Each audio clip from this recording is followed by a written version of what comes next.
오늘부터는 사도행전 9장, 드디어 사도 바울의 회심장으로 유명한 사도행전 9장 말씀을 보려고 합니다.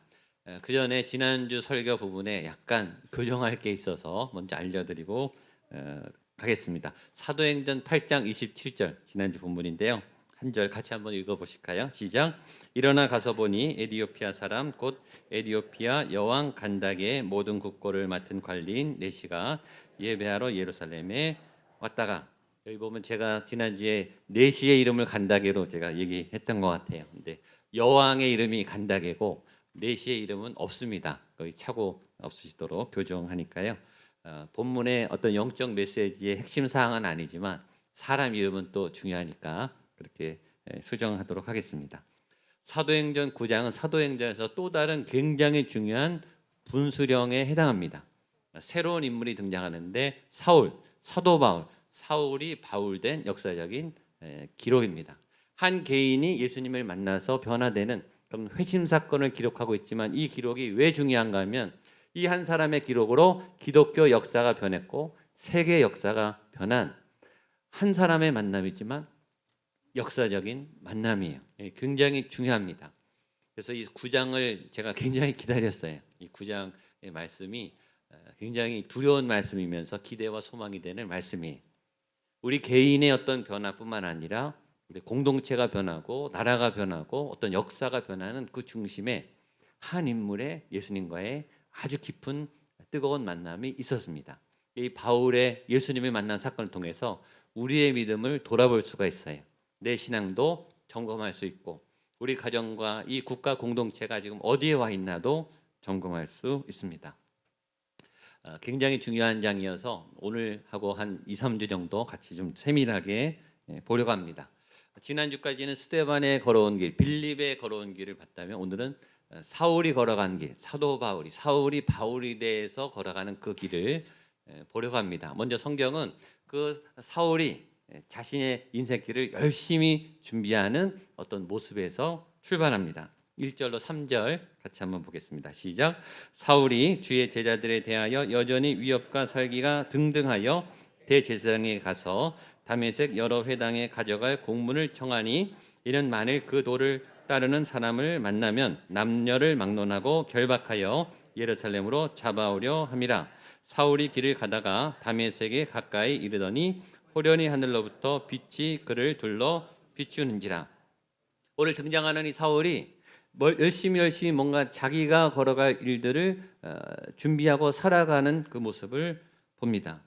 오늘 여러분들이 오늘 예배를 드리고 이번 한 주간에 어떤 계획을 세우시겠죠. 휴가를 가든지 출근을 하시든지 누구를 만나든지 또 어떤 약속을 취소하든지 어떤 우리가 준비와 계획에 어떤 인생의 여정을 열심히 걸어가죠.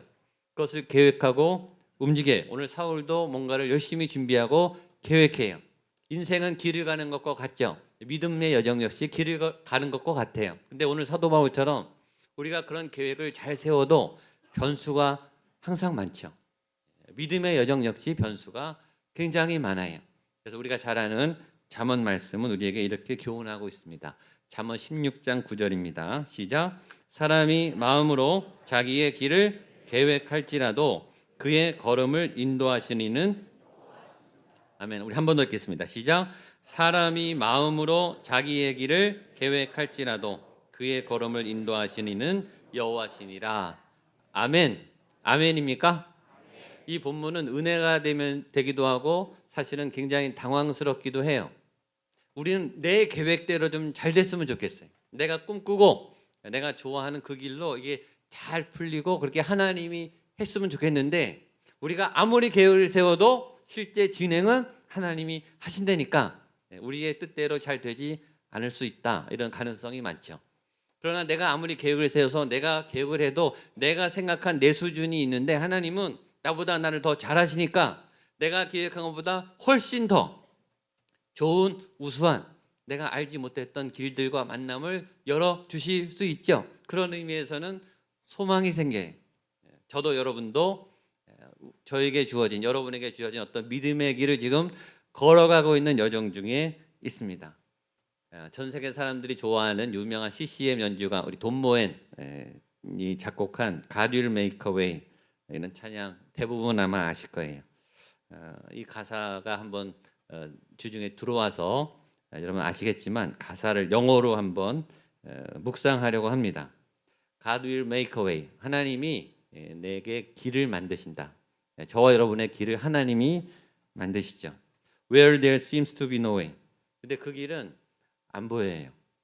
길인 것처럼 보이지 않는, 내가 길이라고 예상하지 않은 전혀 그런 길로 인도한다는 거죠. He works in ways we cannot see.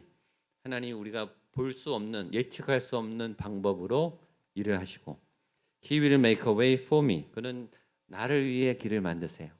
여러분을 위해서 여러분의 길을 만들어 줄 줄로 믿습니다. He will be my guide. 그분이 나의 안내자가 되시고, Hold me closely to his side. 아주 가까이 그분 옆으로 밀착해서 곁에 두십니다. 안전하도록. With love and strength. 그분의 사랑과 강한 힘으로. For each new day. 각각 매일매일, 오늘도 내일도 He will make a way. 그분이 여러분의 길을 만드십니다. 여러분이 계획할지라도 하나님이 여러분을 아시고 여러분의 길 가운데 함께 하실 줄로 믿습니다. 제가 자주 말하지만 오늘은 우리가 다 처음 살아봐요. 전 세계 76억의 인구 모두는 동일하게 오늘이라고 하는 날을 처음 맞아봅니다. 이 날은 낯설고 두려운 날이에요. 우리가 계획해도 어떤 사고가, 어떤 재앙이, 어떤 만남이, 어떤 좋은 일이 벌어질지는 아무도 몰라요. 아무도 예측할 수가 없어요. 그러므로 인생의 길을 간다는 것은 굉장한 용기가 필요해요. 굉장한 모험이에요. 일단 누구든지 오늘 여러분 집 밖에 나섰다는 것은 굉장한 용기죠. 두려움이 많은 사람은 집 밖에 못 나가요. 안전하다고 믿고 뭔가 기대가 있어야 밖으로 나가서 한 걸음 한 걸음 걸어가는 거죠. 그런 의미에서 오늘 여기 오신 모든 분들은 정말 용기가 많은 분인 줄로 믿습니다. 큰 용기를 내서 오늘 하루 내가 살아보겠다. 위험하지만 알 수 없지만 나가보겠다. 그런 믿음으로 오늘 걸음을 하신 거예요. 특별히 믿음에는 용기가 필요해요. 하나님을 믿는 것은 더 큰 모험이에요. 더 큰 용기예요. 하나님이 다 알려주지 않으세요. 그러나 그 하나님의 손을 붙잡고 하나님이 나의 가이드가 되셔서 내 삶을 만들어 주신다. 그런 믿음으로 온 모든 분들에게 하나님의 새 길이, 좋은 길이 열리기를 축복합니다. 그럼 사도 바울은 어떤 길을 지금 계획했는가? 그가 계획한 길은 교회를 핍박하는 길이었어요. 오늘 사도 바울이 신중에 신중을 다해서 내 인생의 그 소중한 날들을 어떤 시간으로 채우려고 했는가? 주의 제자들을 잡는데 집중하려고 그는 그의 길을 계획하고 있습니다. 1절과 2절입니다. 시작. 사울이 주의 제자들에 대하여 여전히 위협과 살기가 등등하여 가서 다메섹 여러 회당에 가져갈 공문을 청하니 이는 만일 그 도를 따르는 사람을 만나면 남녀를 막론하고 결박하여 예루살렘으로 잡아오려 함이라. 그런 굉장히 무시무시한, 그리고 위협적인, 살기가 등등한, 그리고 주님의 교회를 핍박하는, 하나님의 뜻에 정반대되는, 그리고 예수님의 제자들을 잡아오려고 하는 그런 무시무시한 계획으로 자신의 인생을, 그 길을 정했어요. 이 오늘 바울이 정한 길의 상태를 좀 자세히 보면 첫 번째는 그는 지금 굉장히 화가 나 있어요.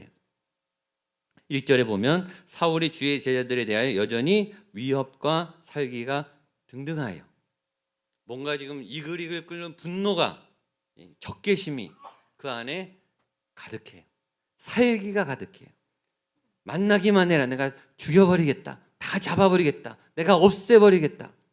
뭔가 그 안에 분노가 가득해요. 이 영화나 만화를 보면 이 화난 사람 막 눈에 막 불이 나게 그리잖아요. 이 바울은 상상하면 이 온몸에 지금 이 분노의 물길이 막 가득 차 있는 사람처럼 보여요. 그렇게 하루를 시작하는 분이 있죠. 내 안에 지금 분노가 가득해서, 불만이 가득해서, 누구 걸리기만 걸려라. 이 화를 어디다 막 복수하고 분풀이하고 그런 마음으로 지금 화가 나 있는 사울을 만납니다. 그는 왜 화가 났을까요? 그가 가고자 하는 길에 어떤 방해물이 생긴 거예요. 그가 이루어가는 꿈에 누가 걸림돌이 나타난 거예요. 나는 하나님을 너무 사랑하고 율법을 잘 지키고 말씀에 충실한 하나님의 사람 바리새인인데, 하나님의 율법과 계명과 전통과 제사를 사랑하는 사람인데, 그 하나님의 뜻에 대한 새로운 해석을 막 말하면서 기적을 일으키고 새로운 도를 가르치고 지금까지의 전통을 다 무시하고 깨트리는 것 같은 예수라고 하는 사람과 그를 믿는 사람들이 막 불어나는 거예요. 점점 세력이 커지는 거예요. 그러니까 참을 수가 없는 거예요. 자기가 옳다고 믿었던 이 일에 방해하는 방해꾼들이 생겨나는데, 이것을 없애기 위해서 준비합니다. 세상에서 가장 무서운 사람 중에 하나가 이데올로기에 붙잡힌 사람이에요. 자기 신념에 확고한, 물불을 가리지 않는 그런 행동과 삶을 사는 사람, 종교성이 강한 사람. 신앙이 아니에요. 신앙이 아니라 하나님을 사랑하는 그 온화함과 그 열정과 헌신이 아니라 종교심에 붙잡혀서 종교성으로 가득해서 그의 삶을 막 헌신하고 그의 삶을 충성하는 그런 사람들은 굉장히 위험해요. 왜냐하면 누구의 말도 듣지 않아요. 누구의 설득도 통하지 않아요. 자기의 옳은 기준이 정확하게 있어요. 지금 사도 바울이 그런 모습으로 나타났습니다. 두 번째, 그러면서 사도 바울은 예수님 만나기 전에 자신의 길을 굉장히 정확하게 계산하고 그 길을 잘 걸어갈 준비를 철저히 하는 사람이, 오늘 본문을 보면 이 사울은 무서울 만큼 치밀한 사람이, 그리고 계획적인 사람입니다. 보통 화가 나서 흥분한 사람들은 평정심을 잃고 판단을 잘 못해요. 화가 난 대로 막 잘못하게 화를 풀이하는데, 이 사람은 화가 났는데도 굉장히 냉철해요. 침착해요. 그리고 자기가 뭘 해야 될지 알고 그 계획을 철저하게 준비하는 사람이에요. 차근차근 흥분하지 않고 자기의 감정을 마구 사용하지 않고 열정있고 흥분했지만 그것을 잘 현실로 풀어낼 수 있고 계획할 수 있는 굉장히 철두철미한 사람이라는 걸 알 수 있습니다. 우리 1절과 2절을 한 번 더 볼까요? 시작. 사울이 주의 제자들에 대하여 여전히 위협과 살기가 등등하여 대제사장에 가서 다메섹 여러 회당에 가져갈 공문을 청하매. 그가 화가 났다고 바로 잡아들인 게 아니라 그는 대제사장에게 갔어요. 무슨 말이죠? 그는 힘을 쓸 줄 아는 사람이에요. 자기가 힘을 갖고 있으면 그 힘을 쓸 줄 아는 사람이고, 자기보다 더 큰 힘이 필요하다 그러면 자기보다 더 큰 사람의 힘을 움직일 수 있는 사람이, 권력을 사용할 수 있는 사람이, 법을 움직일 수 있는 사람이, 자기의 정당성을 법적으로 인준을 받고 합당하게 자기의 분노와 자기의 옳음을 인정할 법을 잘 이용할 수 있는 사람이 굉장히 치밀한 사람이죠. 거기다가 그 법을 움직일 수 있는 사람하고 인맥이 좋은, 그렇죠? 대제사장에게 갔어요. 아무나 대제사장에 가고 대제사장이 아무에게나 공문을 주겠냐고요. 뭔가 관계성이 굉장히 좋은 거예요. 그러니까 이 사람은 굉장히 힘을 쓸 줄 알고 힘을 합법적으로 쓸 줄 알고 그것을 움직일 수 있는 인맥을 잘 관리하는 아주 치밀한 사람이. 이 사울은 굉장히 고도의 지성을 가진 학문을 굉장히 많은 사람이, 그러면서는 행동하는 실천가예요. 이 두 가지를 병행하는 게 쉽지 않아요. 공부에 탐닉하고 공부를 잘하고 똑똑한 분들은, 순수 학문을 하는 분들은 현실에 대해서 약간 이게 학문에 몰입해 있다 보니까 현실에 대해서는 모를 수 있어요. 순수 예술을 하는 분들은 굉장히 순수하세요. 근데 현실에 대해서 잘 모를 수 있는데, 이 사람은 굉장히 고도의 지성을 가졌을 뿐만 아니라 이 현실을 굉장히 상황 파악을 잘하고 현실을 움직였을 뿐만 아니라 자기가 머리를 세워서 누구를 움직이는 게 아니라 자기가 직접 움직이는 사람이에요. 자기가 직접 행동하는, 실천하는 행동가로 살아간 사람이. 그래서 예루살렘에서 예루살렘 교회를 탄압하고 스데반이 죽는 현장에 이 사람이 있었어요. 그 예루살렘에 있던 이 사람이 250km가 넘는 다메섹까지 원정을 가서 주님의 제자들을 색출해서 잡아들려고 본인이 스스로 가서 이동하는 이 열정을 보이고 있어요. 이것이 예수님 만나기 전에 사울이 살았던 인생의 길입니다. 그래서 이 사람이 무서운 것은 이걸 자발적으로 자기가 원해서 열심히 하고 있다는 거예요. 돈을 받고 일하는 분들은요, 돈을 받은 만큼만 일해요. 책임 때문에 일하는 분들은요, 책임 범위 안에서만 일을 해요. 근데 이렇게 자발적으로 헌신하는 분들은요, 아무도 못 말려요. 이거는 어떤 제재로 막을 수가 없어요. 자기가 좋아서 자기가 헌신해서 이렇게 하는데 어떡하겠어요. 무섭도록 그런 그의 열정과 그의 지성과 그의 능력과 그가 계획한 길을 가지고 지금 예수님을 핍박하는 길로 막 달려가고 있는 거예요. 전심을 다해서 신념을 가지고 최선을 다해서 그의 길을 막 가고 있는 그 길 여정에 가면서 거의 가까이 왔을 때 어떻게 되죠? 예수님을 만나는 거예요. 3절로 6절입니다. 시작. 사울이 길을 가다가 다메섹에 가까이 이르더니 호련히 하늘로부터 빛이 그를 둘러 비추는지라 땅에 엎드려져 들음에 소리가 있어 이르되 사울아 사울아 내가 어찌하여 나를 박해하느냐 하시거늘 대답하되 주여 누구시나이까 이르시되 나는 내가 박해하는 예수라 너는 일어나 시내로 들어가라 내가 행할 것을 내게 이를 자가 있느니라 하시니.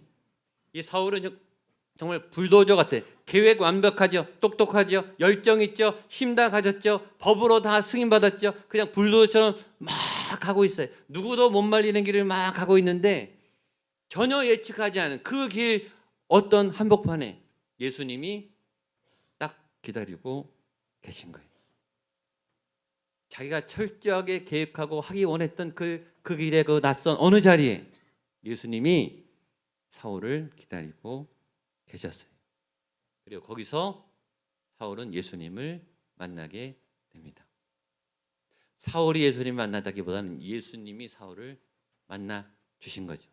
이런 거예요. 우리가 인생 계획을 쫙 이렇게 초등학교, 중학교, 대학교, 중년 이렇게 가고 있는데 예수님이 우리의 인생에 쳐들어오셔가지고 딱 가로막고 멈추신 거예요. 그리고 바울을 만나 주신 거죠. 지난주에 이디오피아 내시가 공적인 업무를 하고 하는 중에 수레를 멈추고 세례를 받았던 것처럼 그 내시의 수레를 멈춘 하나님은 오늘 사도 바울이 불도처럼 밀어가는 그의 인생을 막으셨어요. 그리고 사울을 만나 주셨죠. 여러분 그런 경험이 있으십니까? 삶은 수많은 만남의 연속이 하루에도 여기 서로 이제 얼굴만 봐도 벌써 수백 명을 만난 거죠. 하루에도 수백 수천 명을 우리는 만나요. 스쳐 지나가는 무수한 만남 속에 우리는 기억이 남는 중요한 만남이 가끔씩 있죠. 3년이 지나고 5년이 지나고 10년이 지나도 계속 기억나는 그런 좋은 기억, 나쁜 기억들이 있어요. 그런 만남 중에 특별히 내 인생의 획을 긋는 내 성격을 결정하는 내 삶에 어떤 큰 획기적인 전환을 주는 결정적인 만남, 그런 만남의 사람들을 결정적 타자, 결정적 타인이라 그래. 예를 들어 부모님이나 친구나 형제나 어떤 스승이나 멘토나 교회나 집회나 어떤 책이나 어떤 영화나 어떤 경험. 그래서 자신의 인생을 딱 멈추고 자신의 인생의 어떤 분기점에서 새로운 갈림길을 주는 결정적인 만남, 그런 역할을 하는 사람들을 결정적 타인이라 그래. 그런데 그 결정적인 타인보다 더 중요한 만남은 오늘 예수 그리스도와의 만남인 줄로 믿습니다. 왜냐하면 사람이 영향을 줄 수 있는 건 한계가 있어요. 부모님이 아무리 영향을 줘도, 친구가 영향을 주고 스승이 영향을 줘도 사람이 줄 수 있는 도움은 한계가 있어요. 예수님의 도움은 한계가 없어요. 생명에 관하여, 구원에 관하여, 건강에 관하여, 미래에 관하여, 성취에 관하여 주님은 모든 것을 손에 갖고 계신 구원자예요. 그 예수님을 만나는 사건이 우리의 인생의 만남 중에 제일 중요한 만남이에요. 그 만남의 경험을 여러분들이 꼭 하게 되기를 축복합니다. 이 만남은 실제라고 해요. 실제. 제가 강단에서 아무리 설명해도 여러분은 못 알아들어요. 여러분이 직접 예수님을 만나셔야 돼요. 코끼리를 책에서 보는 거하고 텔레비전에서 보는 거하고 실제 동물원에서 보는 거하고 완전 다르죠. 일단 냄새가 나고 살아있는 거 움직임은 완전히 달라요. 저는 전에 고래를 본 적이 있어요. 야생고래. 밴쿠버에 살 때 섬으로 아울리스 가다가 사람들이 막 몰려가잖아요. 배 안에서 한쪽으로 고래가 나타났다. 고래. 전 처음 봤어요. 여러분 아쿠아리움 수족관에는 고래가 없어요. 범고래는 있죠. 범고래. 그다음에 상어. 그다음에 돌고래. 이 야생고래는 너무 커서 수족관에 없잖아요. 근데 처음 일생에 딱 한 번 봤어요. 고래. 물론 이제 고기잡이 잘하시는 분들, 뭐 낚시 좋아하시는 분은 보셨겠지만 시꺼먼데 물을 쫙 뿜어내고 꼬리를 이렇게 물을 치는데 물이 막 이렇게 첨벙첨벙하더라. 전 고래를 잘 몰라요. 근데 그때 한번 본 게 지금도 생생해. 저한테 고래가 뭐냐고 말하면 와 대단하다, 엄청나다, 끝이에요. 뭐 잘 설명은 못해요. 근데 그때 봤던 감동이 있죠. 저희 집에 아들이 있습니다. 제 아들을 이렇게 이력서적으로 또 생물학적으로 서술할 수 있죠. 몇 년생이고 키가 몇이고 어느 초등학교를 나왔고 그 아이 CT를 찍으면 그 의학적 진단이 착 판단해서 나오겠죠.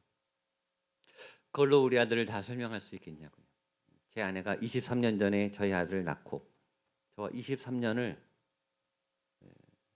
모든 힘을 쏟아서 사랑하고 또 싸우고 말 안 듣고 아픈 애를 들쳤고 병원에 뛰어가고 수능 시험에 추위에 덜덜 같이 떨고 군대 보내고 설명할 수 있을 뿐만 아니라 설명할 수 없는 그 수많은 23년간의 함께 산 세월의 그 설명을 어떻게 하겠어요? 그걸 어떻게 다 표현하겠어요?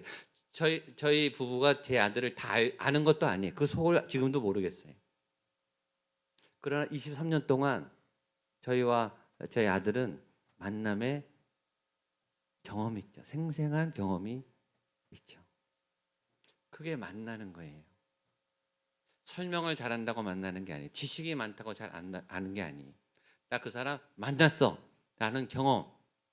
제 모교의 여자 목사님이 제가 성장할 때 그런 얘기를 잘 하셨어요. 예수님 만나야 돼. 그분의 설교는 간단해요. 예수님 꼭 만나라고. 성령 받으라고. 말씀하고 기도 보라고. 그 얘기밖에 안 해요. 이 설교가 신학적이나 이렇게 막 논리적이거나 재밌진 않아요. 근데 그분은 기도를 굉장히 많이 하신 분이고 은사가 굉장히 많으세요. 그분이 기도해 주면 다 울어요. 막 치유가 일어나요. 그리고 늘 말해. 예수님 만나야 돼. 예수님 만나야 돼. 성령 받아야 돼. 근데 제가 대학교 1학년 때 가을에 예수님을 만났어요. 저는 모태신앙이 교회를 떠나본 적이 없어요. 근데 그 가을에 굉장히 강력한 성령 체험을 했어요. 그때야 비로소 제가 왜 그 여자 목사님이 예수님을 만나야 된다라고 그렇게 평생 말씀하셨는지를 그때 알게 됐어요. 아, 예수님을 만나는 게 이런 거구나. 성령님을 체험하는 게 이런 거구나. 그래서 동일하게 저는 이 강단에서 여러분에게 그렇게 같이 얘기하는 거예요. 예수님을 꼭 만나십시오. 성령 충만함 받으십시오. 예수님 만나면 어떻게 되는데요? 만나보면 알아요. 만나보면 알아요. 설명할 수는 없어요. 성경에서 신학적으로 설명이 다 안 돼요. 그건 설명으로 되는 게 아니에요. 만나야 하는 거예요. 오늘 다메섹 도상에서 사도 바울이 자신의 길을 열심히 불도처럼 가다가 만난 그 하나님은 종교적 전통 속에 있는 하나님이 아니고 책 속에 있는 하나님이 아니고 누군가가 설교해서 소개하는 그 예수님이 아니라 정말 살아있는, 지금 여러분과 제가 보는 것처럼 그렇게 직접 만나서 부딪히는 그 살아있는 예수님이에요. 그 예수님은 천지 만물을 창조하시고 우리의 모든 생명과 구원의 열쇠를 갖고 있는 보혈의 피의 능력을 담은 살아있는 그 십자가의 예수님이라고요. 그 예수님이 바울이 자기도 알 수 없던 그 길의 여정의 한복판에 서서 갑자기 충격적으로 바울을 만나 주셨어요. 저는 이 장면이 야곱이 막 길을 가다가 분이엘에서 하나님을 만나서 환도뼈가 부러지고 하나님을 만나 거듭나는 장면하고 연상이 돼요. 그날 야곱은 이스라엘로 새로 태어났어요. 하나님이 거기에 야곱을 기다리고 계셨어요. 저는 오늘 여기에 예수님이 여러분들 기다리고 계시다고 믿습니다. 여러분의 인생의 한복판에 어느 순간에 예수님이 여러분들을 기다리고 계세요. 여러분, 예수님을 만났다는 게 뭔가 다음 주 계속 설명할 거예요.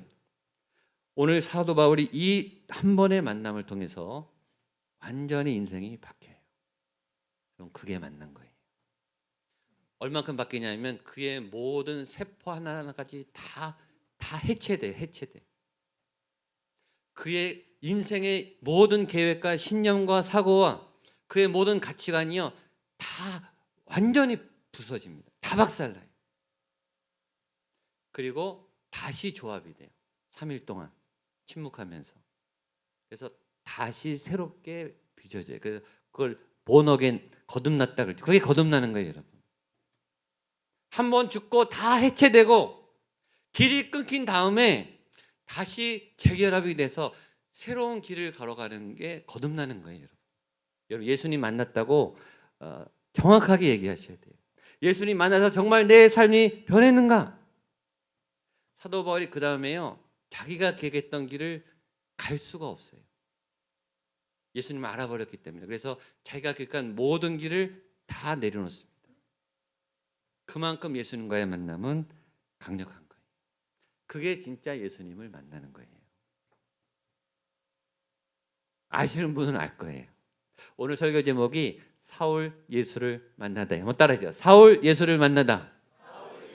사울 예수를 만나다. 아멘. 사울 대신 여러분의 이름을 넣으시면 되는 거예요. 나 드디어 내가 예수님을 만났다. 여러분 정말 예수님을 만나시기를 축복합니다. 그래서 어디 가든지 이건 얘기하는 거예요. 사도 바울이 내가 그때 다메섹에서 예수님을 만났어요. 어디 가든지 그 얘기를 하고 자랑해. 내가 그래서 거기서부터 내 삶이 완전히 바뀌었어요. 내가 그래서 지금 여기 이 모습으로 이렇게 살고 있어요. 나는 예수님을 사랑하고 예수 믿는 것을 후회하지 않고 예수를 믿는 게 너무 좋아요. 라고 죽을 때까지 그 길을 걸어갔어요. 그것이 예수님을 만나는 사건이 오늘 저에게도 여러분에게도 이 사건이 부활하고 예수님과 동행하는 거룩한 믿음의 애정의 길을 가는 역사가 일어나게 되기를 주님의 이름으로 축복합니다.